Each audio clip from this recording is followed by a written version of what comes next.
ನಮಸ್ಕಾರ ವೀಕ್ಷಕರೇ ಕೋಡಿಮಠದ ಶ್ರೀಗಳು 2 ವಾರಗಳ ಅಂತರದಲ್ಲಿ ಮತ್ತೆ ಭವಿಷ್ಯವನ್ನ ನುಡಿದಿದ್ದಾರೆ. ಅವರು ಮತ್ತೊಮ್ಮೆ ಮಾಧ್ಯಮಗಳಿಗೆ ಹೇಳಿಕೆಯನ್ನು ನೀಡಿದ್ದು ಭವಿಷ್ಯವನ್ನ ನುಡಿದಿದ್ದು ಭಾರಿ ಕುತೂಹಲವನ್ನು ಮೂಡಿಸಿದೆ. ಕೋಡಿಮಠ ಅಂದ ತಕ್ಷಣವೇ ಭಯಾನಕ ಭವಿಷ್ಯಗಳು ನೆನಪಾಗುತ್ತೆ.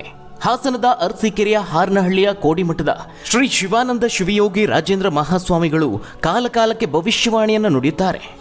ರಾಜ್ಯದಲ್ಲಾಗುವ ಮಳೆ ಬೆಳೆ, ಪ್ರಾಕೃತಿಕ ವಿಕೋಪ, ದೇಶದಲ್ಲಿ ಆಗುವಂತಹ ಅವಘಡಗಳು ಅಷ್ಟೇ ಅಲ್ಲದೆ ರಾಷ್ಟ್ರೀಯ ಅಂತಾರಾಷ್ಟ್ರೀಯ ವಿದ್ಯಮಾನಗಳ ಬಗ್ಗೆಯೂ ಭವಿಷ್ಯವನ್ನು ನುಡಿಯುತ್ತಾರೆ. ಇನ್ನು ಅವರು ನುಡಿಯುವ ಭವಿಷ್ಯ ನಿಜವಾದ ಬಗ್ಗೆ ಹಲವಾರು ಉದಾಹರಣೆಗಳಿವೆ. ಇದೇ ಕಾರಣಕ್ಕೆ ಕೋಡಿಮಠದ ಖ್ಯಾತಿ ದೇಶ ವಿದೇಶಗಳಲ್ಲಿ ಹಬ್ಬಿದೆ. ಆಗಾಗ ಮಾಧ್ಯಮದ ಮುಂದೆ ಬಂದು ಭವಿಷ್ಯವನ್ನ ನುಡಿತಾರೆ. ಆ ಮೂಲಕವಾಗಿ ಸದಾ ಸುದ್ದಿಯಲ್ಲಿರುತ್ತಾರೆ. ಅದೇ ರೀತಿ ಅವರು ನುಡಿಯುವ ಭವಿಷ್ಯ ಆಘಾತಕಾರಿಯಾಗಿರುತ್ತೆ, ಭಯಾನಕವಾಗಿರುತ್ತೆ ಅನ್ನೋ ಆರೋಪವೂ ಸಹ ಇದೆ. ಅದೇನೇ ಇದ್ರೂ ಕೋಡಿ ಶ್ರೀಗಳು ನುಡಿಯುವ ಭವಿಷ್ಯ ಅಂದ್ರೆ ಸಾಕಷ್ಟು ಕುತೂಹಲ ಮೂಡುತ್ತೆ. ಮೊನ್ನೆಯಷ್ಟೇ ರೇಣುಕಾಸ್ವಾಮಿ ಹತ್ಯೆ ಪ್ರಕರಣ ದರ್ಶನ್ ಕುರಿತಾಗಿ ಮಾತನಾಡಿದ್ದ ಶ್ರೀಗಳು ಈಗ ಮತ್ತೆ ಕುತೂಹಲ ಮೂಡಿಸುವ ಭವಿಷ್ಯ ನುಡಿದಿದ್ದಾರೆ. ನರೇಂದ್ರ ಮೋದಿ 3ನೇ ಅವಧಿಯ ಬಗ್ಗೆ ಅಚ್ಚರಿಯ ಭವಿಷ್ಯವನ್ನ ನುಡಿದಿದ್ದಾರೆ. ಕೇವಲ ಇದಿಷ್ಟೇ ಅಲ್ಲದೆ ಮತ್ತೊಂದು ಸ್ಫೋಟಕ ಆಘಾತಕಾರಿ ಭವಿಷ್ಯವನ್ನ ನುಡಿದಿದ್ದಾರೆ. ಹಾಗಾದ್ರೆ ಕೇಂದ್ರ ರಾಜಕಾರಣದ ಬಗ್ಗೆ ಶ್ರೀಗಳು ಹೇಳಿದ ಮಾರ್ಮಿಕ ಮಾತುಗಳೇನು? ನರೇಂದ್ರ ಮೋದಿಯ 3ನೇ ಅವಧಿ ಏನಾಗಲಿದೆ? ಶ್ರೀಗಳು ನುಡಿದ ಮತ್ತೊಂದು ಸ್ಫೋಟಕ ಭವಿಷ್ಯ ಏನು? ಆ ಎಲ್ಲದರ ಬಗ್ಗೆ ಸಂಪೂರ್ಣ ಮಾಹಿತಿಯನ್ನು ನೋಡೋಣ. ಅದಕ್ಕೂ ಮುನ್ನ ವೀಕ್ಷಕರೇ, ಶ್ರೀಗಳು ನುಡಿದ ಭವಿಷ್ಯದ ಬಗ್ಗೆ ತಿಳಿದುಕೊಳ್ಳುವ ಕುತೂಹಲ ನಿಮ್ಮಲ್ಲೂ ಇದ್ರೆ ತಪ್ಪದೆ ಈ ವಿಡಿಯೋವನ್ನ ಲೈಕ್ ಮಾಡೋ ಮೂಲಕವಾಗಿ ತಿಳಿಸಿ. ಹಾಗೆ ಇನ್ನೂ ಹೆಚ್ಚಿನ ಮಾಹಿತಿಗಾಗಿ ತಪ್ಪದೆ ನಮ್ಮ ಚಾನೆಲ್ಗೆ ಸಬ್ಸ್ಕ್ರೈಬ್ ಮಾಡಿ. ವೀಕ್ಷಕರೇ, ನಮ್ಮ ರಾಜ್ಯದಲ್ಲಿ ಕೋಡಿ ಶ್ರೀಗಳು ಭವಿಷ್ಯವನ್ನ ನುಡಿಯೋದಕ್ಕೆ ಹೆಚ್ಚು ಖ್ಯಾತಿಯನ್ನ ಪಡೆದಿದ್ದಾರೆ. ರಾಜಕೀಯ, ಪ್ರಾಕೃತಿಕ ವಿಕೋಪ, ರಾಷ್ಟ್ರೀಯ ಅಂತಾರಾಷ್ಟ್ರೀಯ ವಿದ್ಯಮಾನಗಳ ಬಗ್ಗೆ ಭವಿಷ್ಯವನ್ನ ನುಡಿತಾರೆ. ಅವರ ನುಡಿಗಳು ನಿಜವಾದ ಬಗ್ಗೆ ಸಾಕಷ್ಟು ಉದಾಹರಣೆಗಳು ಸಿಗ್ತಾ ಹೋಗುತ್ತೆ. ಇದೇ ವರ್ಷದಲ್ಲಿ ಅವರು ನುಡಿದಿದ್ದ ಸಾಕಷ್ಟು ಭವಿಷ್ಯಗಳು ನಿಜವಾಗಿದೆ. ಈ ವರ್ಷದ ಆರಂಭದಲ್ಲಿ ಕೋಡಿ ಶ್ರೀಗಳು ಒಂದು ಭವಿಷ್ಯವನ್ನ ನುಡಿದಿದ್ರು. ಆ ವೇಳೆ ಅವರು ಜಗತ್ತಿನಲ್ಲಿ 1-2 ಪ್ರಧಾನಿಗಳ ಸಾವಾಗುವ ಲಕ್ಷಣವಿದೆ, ಜೊತೆಗೆ ಜಗತ್ತಿನ ದೊಡ್ಡ ಸಂತರ ಕೊಲೆಯಾಗುತ್ತದೆ ಅಂತ ಶ್ರೀಗಳು ಭವಿಷ್ಯವನ್ನ ನುಡಿದಿದ್ರು. ಅದಲ್ಲದೆ ಕಳೆದ ವರ್ಷಕ್ಕಿಂತ ಹೆಚ್ಚು ಸಂಕಷ್ಟ ಈ ವರ್ಷ ಜಗತ್ತಿಗೆ ಎದುರಾಗಲಿದೆ ಅಂತ ಕೋಡಿ ಶ್ರೀಗಳು ಹೇಳಿದ್ರು. ಶ್ರೀಗಳು ಗದಗ ಜಿಲ್ಲೆಗೆ ಹೋಗಿದ್ದಂತಹ ಸಂದರ್ಭದಲ್ಲಿ ಜನವರಿ 26ರಂದು ಈ ಒಂದು ಭವಿಷ್ಯವನ್ನ ನುಡಿದಿದ್ರು. ಆ ಒಂದು ಭವಿಷ್ಯ ಕೇವಲ 6 ತಿಂಗಳ ಒಳಗಾಗಿ ನಿಜವಾಗಿದೆ. ಇತ್ತೀಚೆಗಷ್ಟೇ ಇರಾನ್ನ ಅಧ್ಯಕ್ಷ ಇಬ್ರಾಹಿಂ ರೈಸಿ ಹೆಲಿಕಾಪ್ಟರ್ ದುರಂತದಲ್ಲಿ ಸಾವನ್ನಪ್ಪಿದ್ರು. ಅಲ್ಲಿ ಪ್ರಧಾನಿ ಹುದ್ದೆ ಇಲ್ಲದ ಕಾರಣ ಅಧ್ಯಕ್ಷರೇ ರಾಷ್ಟ್ರದ ಆಡಳಿತದ ಮುಖ್ಯಸ್ಥರಾಗಿರ್ತಾರೆ. ಅವರ ಸಾವಾಗಿರುವಂಥದ್ದು. ಇದಲ್ಲದೆ ಕೆಲ ದಿನಗಳ ಹಿಂದಷ್ಟೇ ಸ್ಲೋವಾಕಿಯಾದ ಪ್ರಧಾನಿ ರಾಬರ್ಟ್ ಫಿಕೋ ಅವರ ಮೇಲೆ ದುಷ್ಕರ್ಮಿಗಳು ಗುಂಡಿನ ದಾಳಿಯನ್ನ ನಡೆಸಿದ್ರು.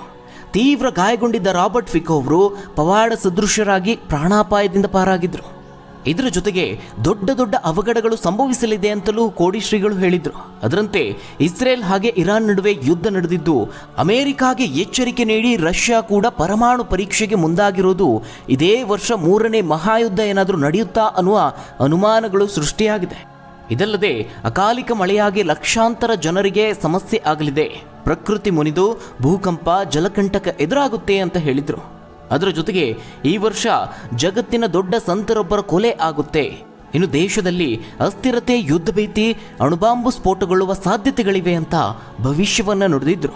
ಕೇವಲ ಇದಿಷ್ಟೇ ಅಲ್ಲದೆ ಜಗತ್ತಿಗೆ ಮತ್ತೊಮ್ಮೆ ದೊಡ್ಡ ರೋಗ ಹರಡುವ ಸಾಧ್ಯತೆ ಇದೆ, ದೊಡ್ಡ ಸುನಾಮಿ ಕೂಡ ಬರಬಹುದು ಅಂತ ಆ ಸಂದರ್ಭದಲ್ಲಿ ಹೇಳಿದ್ರು.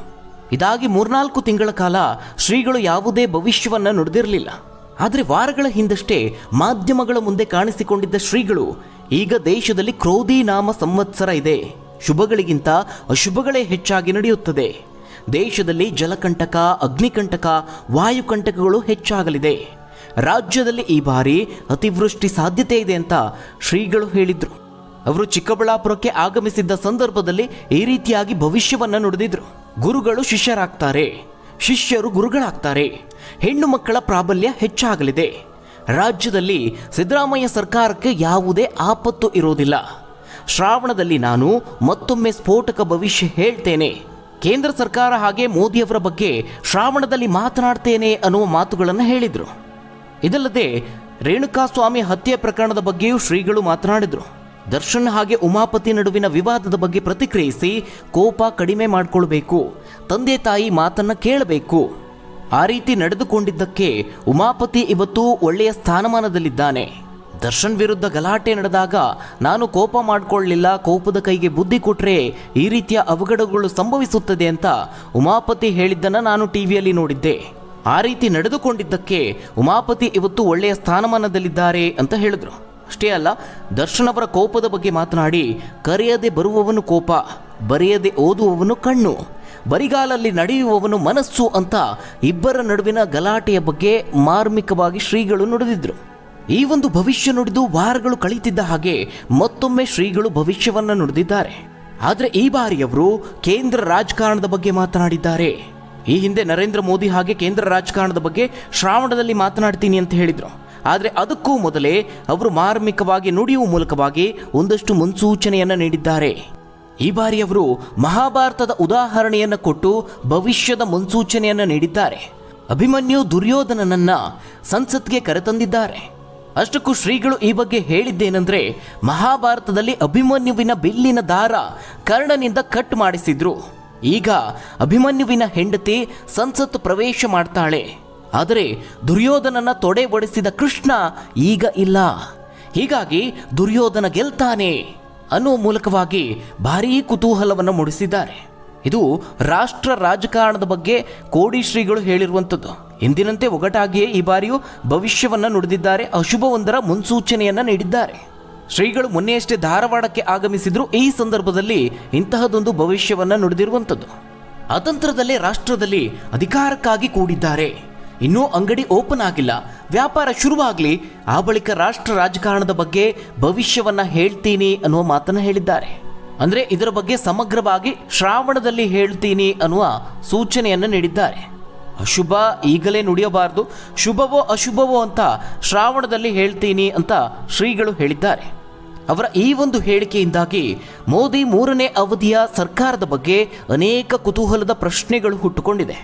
ಯಾಕಂದ್ರೆ ಅವರು ಸದ್ಯದ ರಾಷ್ಟ್ರ ರಾಜಕಾರಣದ ಪರಿಸ್ಥಿತಿಯನ್ನ ಮಹಾಭಾರತಕ್ಕೆ ಹೋಲಿಕೆ ಮಾಡಿದ್ದಾರೆ. ಹೀಗಾಗಿ ಇಲ್ಲಿ ಅಭಿಮನ್ಯು ಯಾರು, ಅಭಿಮನ್ಯುವಿನ ಹೆಂಡತಿ ಯಾರು, ದುರ್ಯೋಧನ ಯಾರು ಅನ್ನುವ ಪ್ರಶ್ನೆಗಳು ಹುಟ್ಟುಕೊಂಡಿದೆ.